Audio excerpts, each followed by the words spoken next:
Welcome to রান্না বান্না। ফুলকো রাধাবল্লভীর সিক্রেট রেসিপি আজ বলবো। প্রথমে বিউলির ডালটাকে ভিজিয়ে রেখেছিলাম, তারপর সুন্দর করে পেস্ট করে নিয়েছি। তারপর কাঁচা লঙ্কা আর আদা ভালো করে পেস্ট করে নিয়েছি। তারপর দিয়েছি নুন ময়দাতে। তারপর বিউলির ডালের পেস্ট, আদা, কাঁচা লঙ্কার পেস্ট ভালো করে ময়ম দিয়ে মেখে নিয়েছি। তারপর মৌরিটাকে ড্রাই রোস্ট করে নিয়ে কড়াইয়ে তেল দিয়ে প্রথমে দিয়েছি হিং, তারপর আদা কাঁচা লঙ্কার পেস্ট, তারপর বিউলির ডাল আর দিয়েছি মৌরি গুঁড়ো।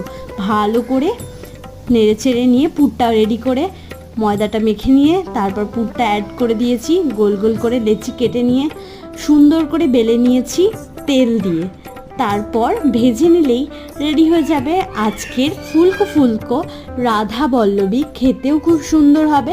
অবশ্যই ট্রাই করবেন, জানাতে ভুলবেন না কেমন হয়েছিল। এনজয়।